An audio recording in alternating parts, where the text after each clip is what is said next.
En los primeros años de primaria, muchos niños disfrutan y se divierten con las matemáticas, pero al llegar a la secundaria algo cambia. La mayoría empieza a rechazarlas. ¿Por qué sucede esto? Quizás el miedo a las malas notas, la presión por resultados perfectos, métodos de enseñanza poco atractivos o desconectados de la vida cotidiana e incluso estereotipos de género son algunos de los factores que influyen en esa transformación.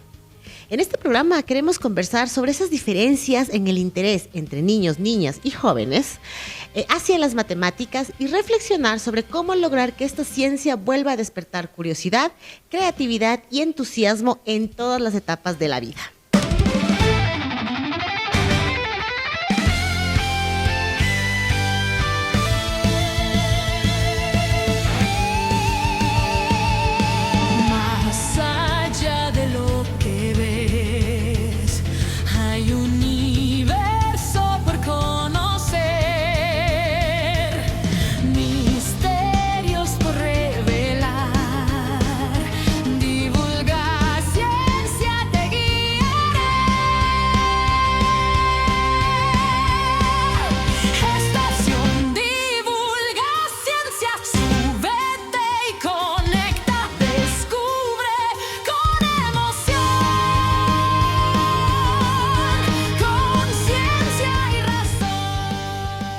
Todos los domingos a las 11 de la mañana por Cultura FM. Queremos dar un enorme gracias a la OEI Ecuador, a Cultura FM 100.9 y a la Facultad de Ciencias Administrativas de la Escuela Politécnica Nacional, pues gracias a su apoyo, la estación Divulga Ciencia, puede llegar a todas las charlas llenas de curiosidad, ciencia y buena energía directamente a tus oídos y a tus ojos también si nos estás viendo desde las plataformas de YouTube. Hoy, el protagonista de este programa son las matemáticas. Estuve curioseando además algunos datos interesantes y encontré, por ejemplo, que el famoso teorema de Pitágoras, me imagino que todos ustedes, queridos internautas, han oído del teorema de Pitágoras, no solo es uno de los más estudiados de la historia, sino que sigue siendo el más confiable. Sirve para construir edificios, navegar y hasta entender mejor el mundo que nos rodea. Así que prepárense porque vamos a hablar de números, formas y curiosidades sobre las matemáticas y pues obviamente no lo voy a hacer sola, así que quiero en primer lugar invitar a la Pau Guijarro con quien aprenderemos y nos divertiremos un poquito más en este viaje numérico. Hola Pau, ¿cómo estás? Hola Eli, qué chévere, muchas gracias por invitarme a este programa que me va a tomar la lección seguramente. Yo justo iba a preguntarle a la Pau, ¿a ti te gustan las matemáticas? Me gustan, pero hace 1000 años que no aplico porque como soy comunicadora, pero bueno, cuando dicen usted que es comunicadora no sabe de matemáticas. No, entonces hoy aprender un programa en el que voy a aprender muchísimo más bien y qué chévere divulgar científicos y científicas, compartirlo con ustedes. Claro que sí, y por supuesto con la Pau y conmigo también está nuestra entrevistada del día de hoy. Ella es Damar Agudelo. Damar es matemática y Tech Lead del Departamento de Tecnología e Inteligencia Artificial en Kim Analytics. Es fundadora de Cunatec, un proyecto educativo que impulsa el pensamiento crítico, la creatividad, las áreas de STEM, que son súper importantes, y el empoderamiento femenino en niños y niñas de escuelas rurales en el Ecuador. Además, forma parte del Centro de Investigación Data Hub y colabora con Ciencia al Rescate de la USFQ. Su trayectoria se caracteriza por el integrar innovación tecnológica con el compromiso social para generar un impacto en la comunidad. Hola Damar, ¿cómo estás? Bienvenida. Muchas gracias. Debo admitir que cuando conocí a él y me dijo que tenía un programa, dije, ay, ojalá me invite y luego de un año de manifestación ya por fin. Que no manifiestas esas cosas porque la Eli lo cumple. Sí. No, claro, además que ya sabes que este es un programa de divulgación científica y como hablábamos también en el tras cámaras, vamos a hablar de matemáticas. Y entonces dije, o sea, no tengo tampoco muchos amigos, amigas matemáticas, entonces me ocurrió en Damar. Y por ahí quiero empezar entonces con esa pregunta. Damar, tú estudiaste matemáticas. Siento que no es una carrera muy común, ¿cierto? ¿Por qué estudias matemáticas?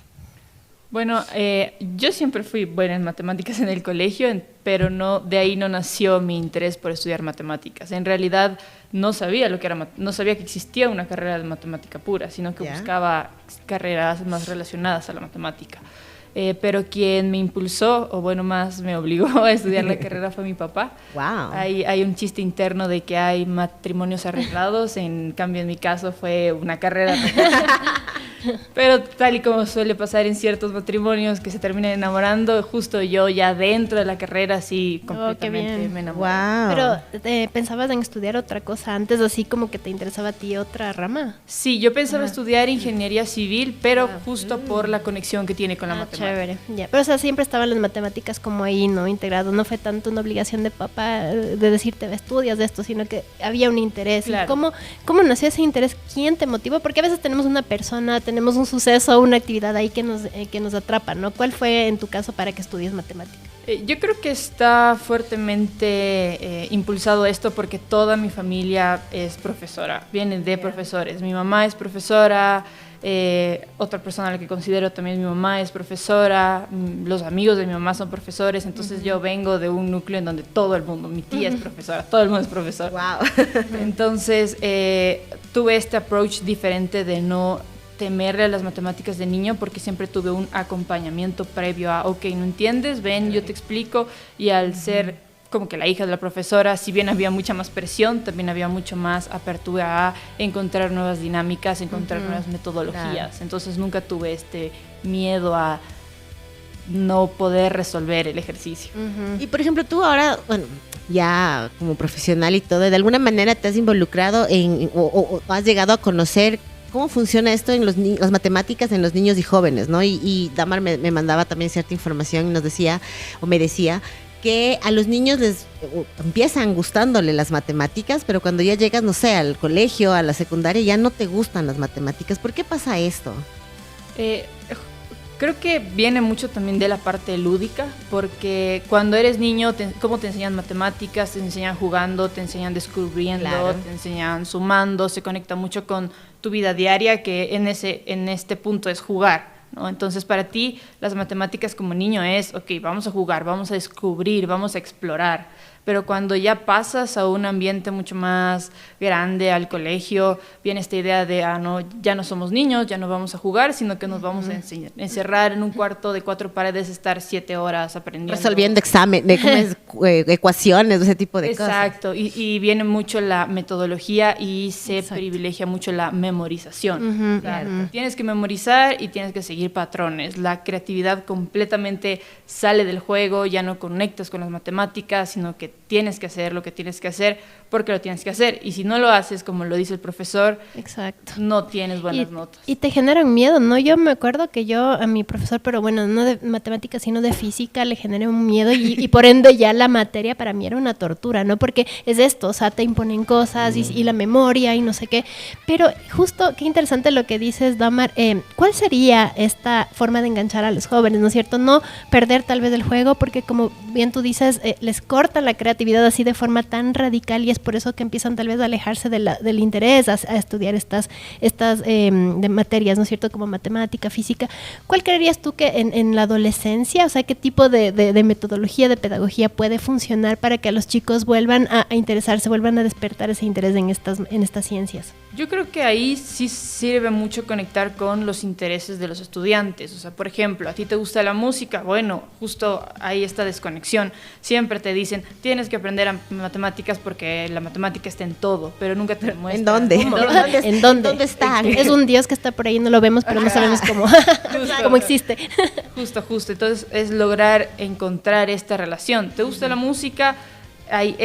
La matemática es música y la música es matemática. Tienes que aprender a contar compases, tienes que aprender a seguir el ritmo. Te gusta, por ejemplo, el arte, la matemática es arte, hay figuras geométricas. Es también aprender a separar esto de que en el colegio te venden que la matemática es sentarte a resolver sumas, a tener ecuaciones y a ver números. Exacto. Cuando en realidad la matemática es un mundo, o sea, no por algo dicen que la matemática codifica el universo, porque es todo, o sea, es videojuegos, es arte, es cine, es programación. Ajá. Es literatura, ¿no? Cuando escribes un poema, ahí te enseñan que también tienes que seguir una cierta fórmula matemática ahí también. Ajá. Claro, Yo creo que sí va también por eso, ¿no? Yo me acuerdo, mi sobrina, tengo 2 sobrinas, la una tiene 8 años, la otra ya tiene 13 años, y es lo que tú mencionabas hace un ratito, Damar. A Maite le enseñan precisamente con juegos, ¿no? Ahorita ya están las multiplicaciones y le hacen dibujitos para que se aprenda las tablas y no sé qué. Y Michelle, en cambio, ya está en ¿cuál es el trinomio cuadrado perfecto? Y es ¿cómo es? X al cuadrado más 2AB más B cuadrado y no sé qué, y es esa presión de tener que aprendérselo de memoria. Y yo creo que también en algún punto influyen los papás, también puede ser el de tienes que sacar buenas calificaciones, si no, aquí no te vas a jalar el año, y las matemáticas terminan siendo esas carreras o esas materias quizás en las que a los niños se les complica más y donde tienen más presión de los papás, ¿no? ¿Cómo hacer también con los papás para decirles, vean, no es necesario que se aprendan el trinomio cuadrado perfecto, por favor?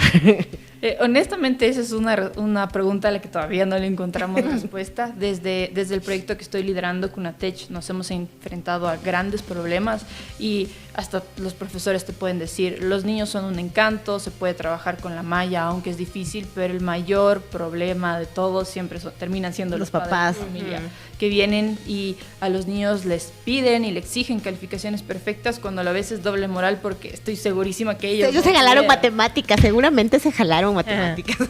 Exacto, que ellos no tuvieron. Entonces es hacer esta desconexión que existe entre que fallar está mal, entre que una nota no te representa lo que eres. Si sacaste 10 en matemáticas está bien, y si sacaste 8 sigue siendo bueno, porque hay factores externos que también influyen en el estudiante. Obvio. Sí. Puede que ese día estabas triste, puede que ese día no dormiste. Influye el emocional. Puede que ese día terminaste con tu noviecito. O sea, hay demasiados factores que influyen, pero a la final te terminan reduciendo a eso, y eso es lo que te da muchísimo miedo a fallar.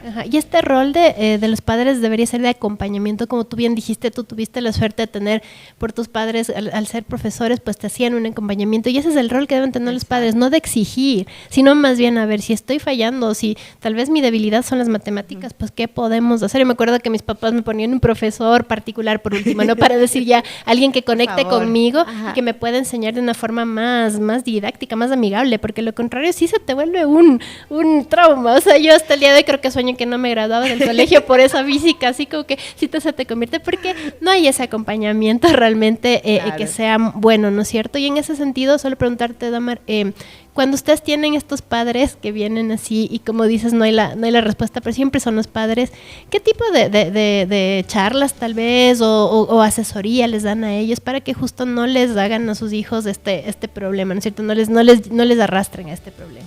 Justo ahorita en el sistema educativo no hay. Sé que hay una escuela para padres que justo como que tratan de que se está integrando, no sé si se está integrando a nivel nacional. Cunatech se enfoca mucho en escuelas en zonas rurales, entonces ahí es inexistente. Claro. Y justo al tener este tipo intentamos hacer una charla, intentamos conversar de que en realidad fallar no estaba mal, y la respuesta de los padres fue dura y nos abrió mucho los ojos, porque nos dijeron literalmente, no me importa si mi hijo no aprende, yo quiero que tenga buenas notas. Wow. Pero eso es súper duro, claro. O sea, digo, hasta de escuchar. Qué violento. Exacto, sí, súper fuerte, que no sé, a lo mejor eso, que no les interese tanto el tema de que el niño aprenda, en verdad, el por qué o qué hay detrás de las matemáticas en general. Y solo tener buenas calificaciones, o sea, memorizar y hacerlo bien y sacar buenas notas, no importa lo que realmente signifiquen las matemáticas, algo así. Exacto, y ahí justo hago un llamado que es lo que les dijimos. Cuando llega un niño, y siempre pasa, cuando llega un niño de dar un examen, ¿qué es lo primero que le pregunta el papá? ¿Cuánto te sacaste? ¿Cuánto te sacaste? Sí, ¿Cómo te fue? Cuando creo que debería ser más un acompañamiento, no enfocado en lo académico, sino en el niño. ¿Qué aprendiste? ¿Cómo te sentiste? ¿Qué crees que podrías mejorar para la próxima? ¿En qué yo te podría ayudar? Porque al final creo que ese es el rol del padre dentro de lo académico. Al final los profesores son los que se encargan de enseñarte la materia. Lo que tiene que hacer el papá es dar este acompañamiento de estoy aquí para ti y para darte las herramientas que tú necesitas para afrontar juntos este problema que tenemos. Qué chévere. Wow. Y Damar, ahora sí, respóndenos a esta pregunta existencial de las matemáticas. Están en todos lados, pero ¿dónde están? Porque siempre nos han enseñado así las matemáticas que te van a servir en un futuro tal vez. En mi caso, yo digo, ¿no? Soy comunicadora y a veces como que no encuentro la funcionalidad de las matemáticas, pero después veo que en otras cosas sí. Entonces, ¿dónde están las matemáticas? ¿Dónde está esta omnipresencia de las matemáticas? Yo creo que las matemáticas igual hay que separar mucho. Justo ahí hay una teoría o un debate filosófico si es las matemáticas o la matemática.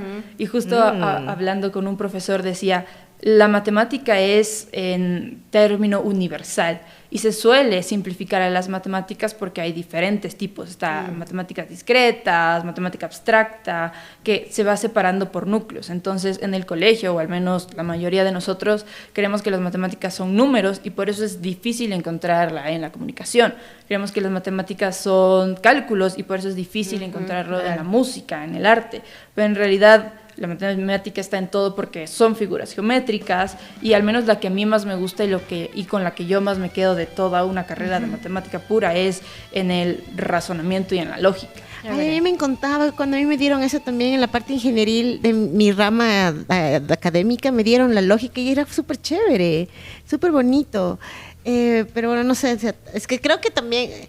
Yo creo que también en algún punto llega un momento en el que el docente también tiene algo que ver con el tema de si te gusta o no te gustan las matemáticas o la matemática.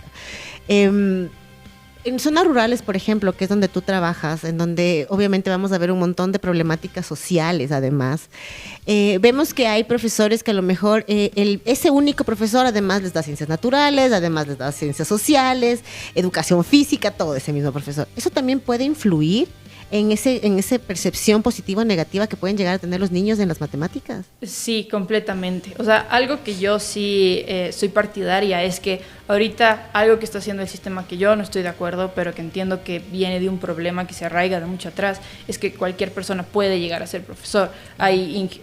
No es por hablar mal, pero hay ingenieros químicos que son profesores, hay arquitectos que son profesores, y para la universidad puede que esté bien porque ya estás trabajando con adultos que digieren de una manera diferente, Claro, pero la pedagogía. esto pasa también con niños. Yo creo que cuando trabajas con niños, lo primero que deberías evaluar es tener bases, no necesariamente haber estudiado pedagogía, pero tener bases pedagógicas. Claro. Exacto. Entonces yo he tenido la oportunidad de justo conocer a personas que estudiaron educación y yo habiéndome graduado como matemática pura y que al menos en los principios de la matemática no le llego ni a los talones al momento de dar una clase de matemática. Claro. Entonces creo que eso influye bastante. También el hecho de que sea un profesor que estudió biotecnología, pero tiene que dar sociales, tiene que dar matemáticas, tiene que dar literatura, incluso ya puede tener este sentimiento un poco negativo hacia las matemáticas, y si tú lo tienes, ¿cómo haces para enseñarle a un grupo de Que a niños? alguien le guste, claro. Estrés, con todo ahí mismo. ¿Te imaginas? Claro, yo odio las matemáticas o me caen mal las matemáticas, pero tengo que enseñarle a un grupo de niños a que les guste la matemática. ¿Cómo haces eso? Claro, es bien complicado, pero creo que ahí también se reforzaría un poco con el compromiso de parte del profesor, que sé que es difícil porque hay aulas, al menos en escuelas fiscales, que tienen 30, 40 estudiantes, hay aulas que son multigrado, un profesor para 2, 3 cursos, que es bastante complicado, pero ahí me gusta mucho contar la historia de mi mamá. Mi mamá es profesora, como les conté, tiene ya 67 años y se niega a dejar de dar clases, no quiere jubilarse. Wow. Y justo yo como propulsora de las matemáticas y con enfoque en inteligencia artificial dije, a ver, no, mi mamá no puede seguir siendo de la vieja escuela, tiene que aprender a implementar metodologías que desde ya se las tiene que ver sí o sí o nos vamos a quedar atrás. Entonces fue esto es una laptop y aquí está ChatGPT. ChatGPT va a ser tu mejor amigo de ahora en adelante. Entonces es increíble, emocionante y me llena mucho de orgullo de que, por ejemplo, mi mamá su área o su fuerte es matemáticas y literatura. Y le tocaba enseñar un día sobre placas tectónicas. Y decía, ¿qué sé yo de placas tectónicas? No tengo ni idea ya. Así lea el libro, no voy a entender cómo explicar. Entonces ahí le preguntaba a ChatGPT, ¿cómo puedo enseñarle a niños de tan edad sobre placas tectónicas?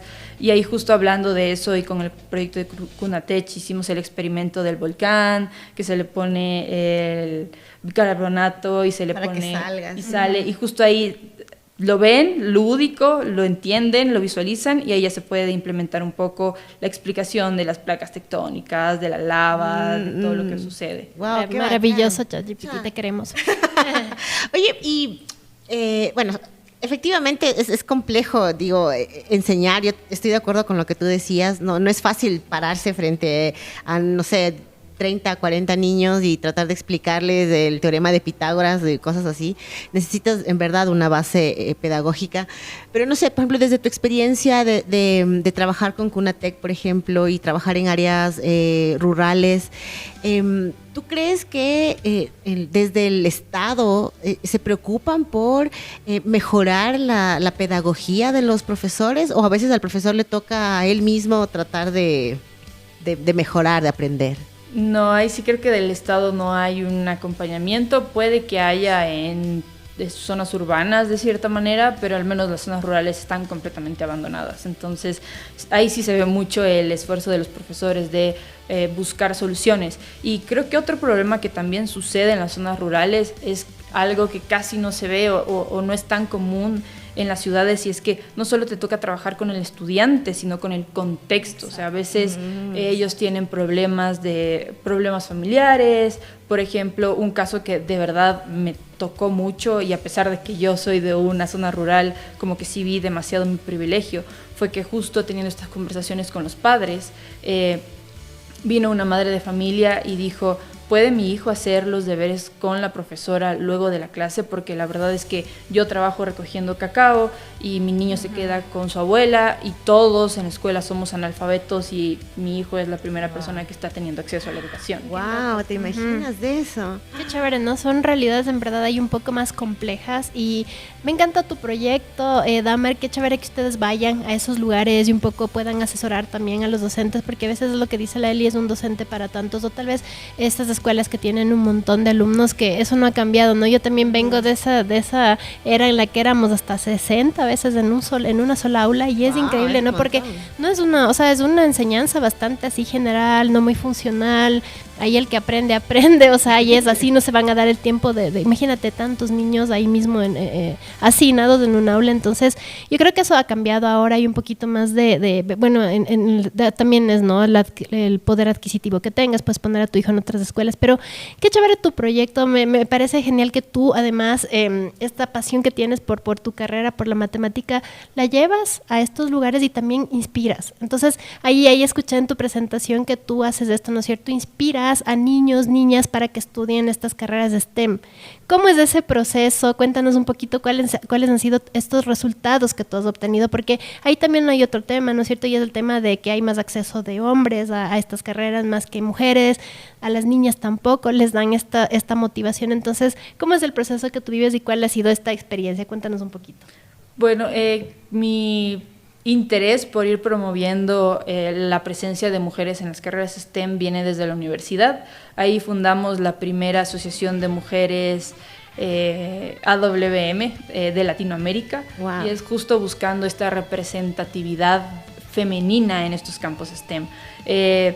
Había un dato, la verdad no recuerdo, y creo que ya es bastante antiguo, de que había una segmentación de que el 75% de estudiantes de matemáticas eran hombres y solo un 25% eran mujeres. Entonces, creo que, y soy partidaria de que para buscar un cambio lo que tienes que hacer es dar un ejemplo. Entonces, claro, empezar a buscar esta representación.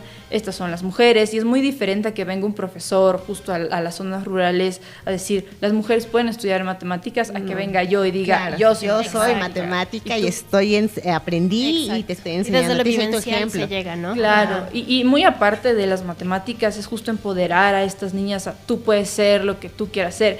Hemos tenido niñas que quieren ser militares, y lo primero que les dicen los papás es, no, eso es de hombres. Entonces en Cunatech, Entonces en Cunatech como que tratamos de fortalecer un poco eso, de tú puedes ser lo que quieras ser como mujer, siempre creo que ahí sí estoy 100% sesgada de que mis favoritas y todo, y las clases van enfocadas mucho al empoderamiento femenino y a la vez al enseñarle y a convertir a estos niños que estén ahí en aliados de esta causa, de que cuando entres al aula no empiecen a decir, ay, vino una mujer, sino ¿qué hace que aquí? O alguna cosa de eso.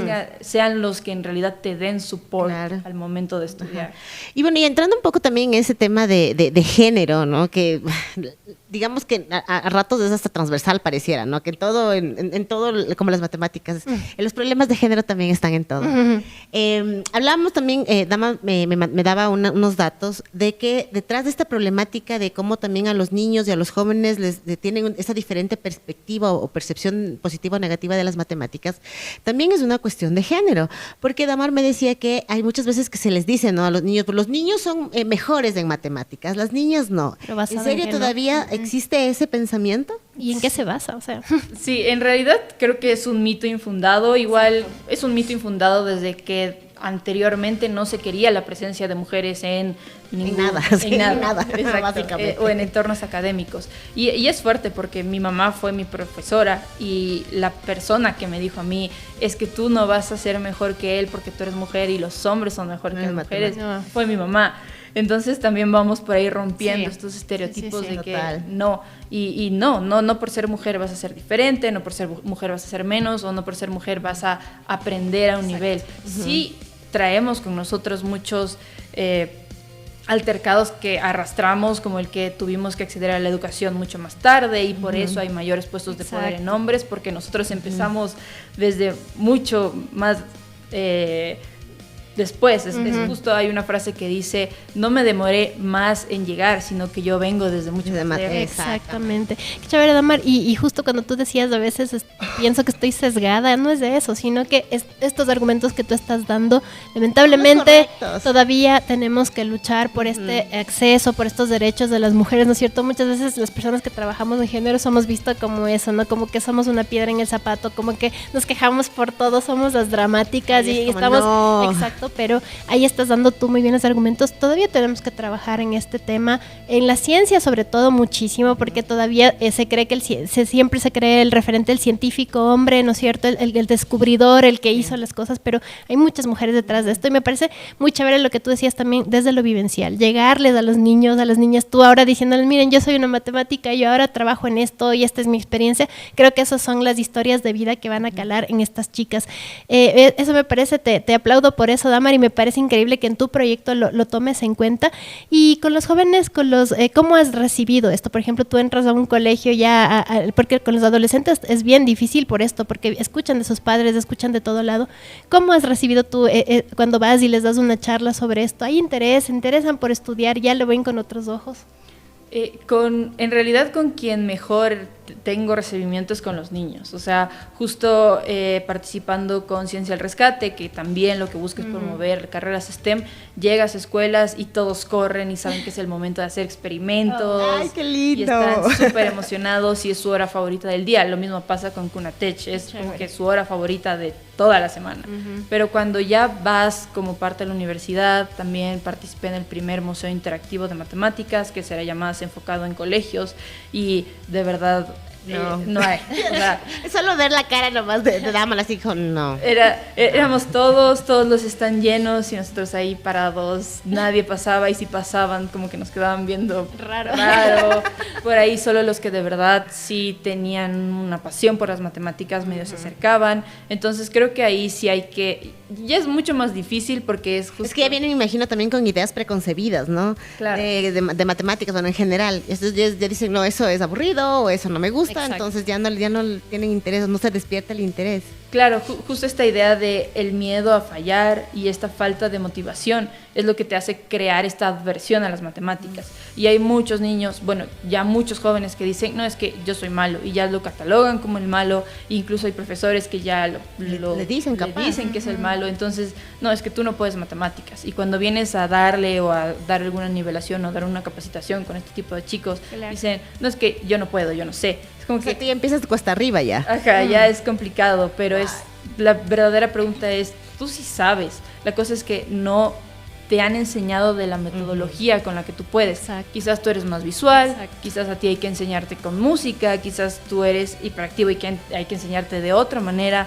pero todos tenemos Qué la chévere. matemática dentro. Pero es lo que decimos, ¿no? En una educación que todavía prioriza esto de que hay que ganarse el dinero, los profesores son desmotivados, o sea, son profesores porque ese es el trabajo que consiguieron muchas veces. Hay todavía muchos frentes que combatir ahí, ¿no es cierto? Porque profesores así convencidos de lo que hacen, yo he visto muy poquitos, o sea, en realidad es algo bien difícil.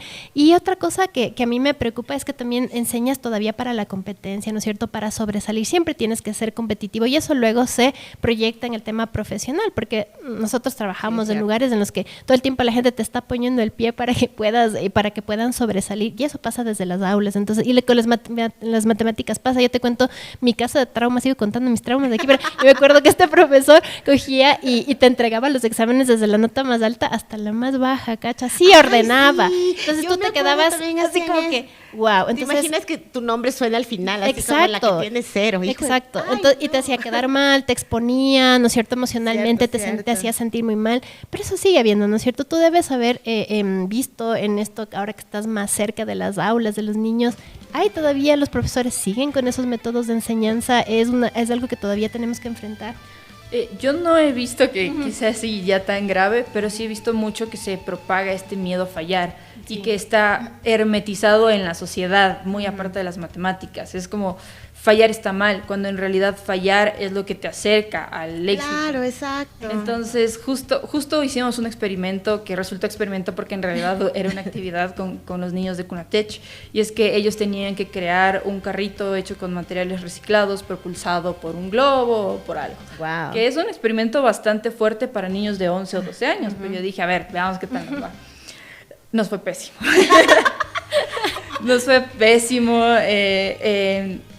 Encontraron muchas cosas que antes nunca se habían planteado, como que hicieron los huequitos de las llantas muy arriba, entonces la botella no rodaba porque toda la panza iba arrastrando, y los niños estaban devastados. De verdad, nunca había visto niños tan Uy, qué devastados. feo, no puede ser. Porque, claro, ellos tenían este miedo de que fallamos en una tarea que tú nos asignaste, y para ellos como que de verdad... Frustrante, debía haber sido súper frustrante. Entonces ahí lo primero es que ellos no hablan conmigo, sino que siempre les mandamos audios grabados de ChatGPT. Ya. Entonces ChatGPT les decía, no se preocupen, fallar está bien, fallar es lo que nos acerca al éxito, hay que dejar de tenerle miedo a fallar porque en realidad aprendieron cosas nuevas que Exacto. antes no sabían. Y ahí contamos justo la historia de Thomas Edison, que para resumir Chévere. le dicen a él que falló 100 veces porque al intento 101 recién encontró el foco. Y ahí Thomas Edison les dijo, no, yo solo encontré 100 maneras de no hacer un foco hasta que encontré la correcta.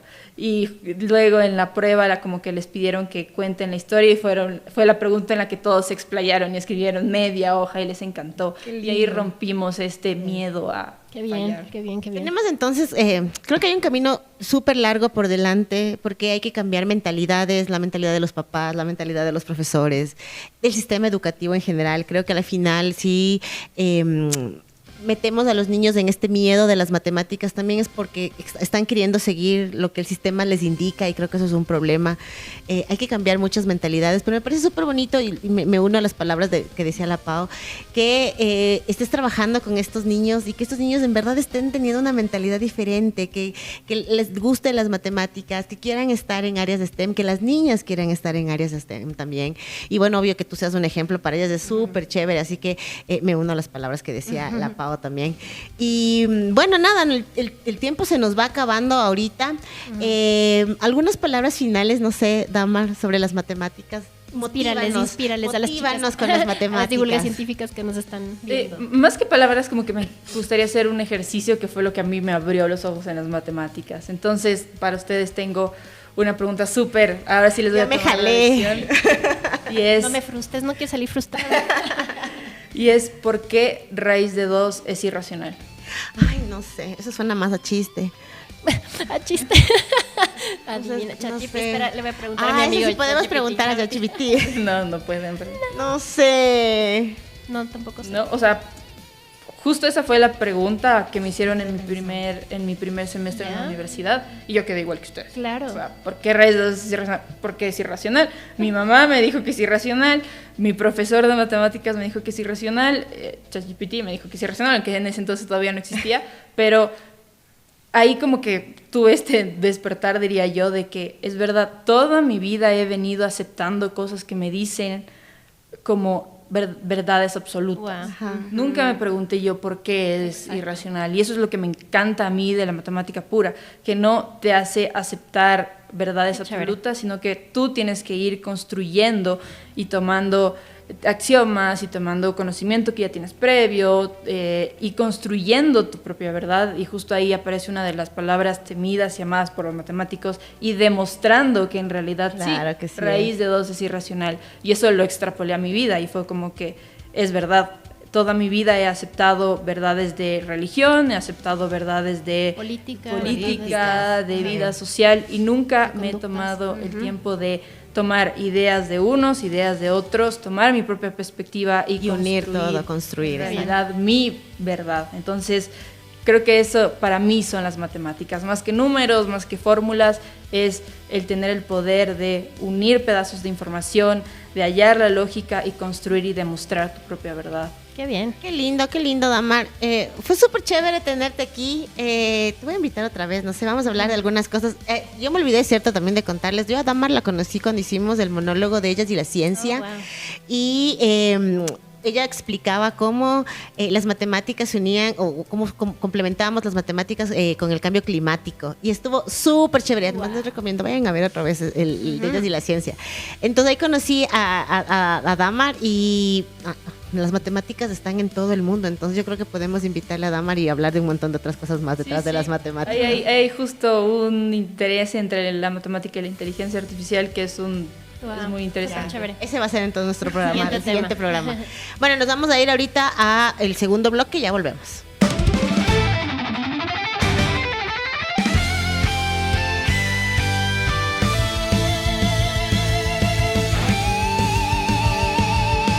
Más allá de lo que ves, hay un universo por conocer, misterios por revelar. Divulga ciencia, te guiará.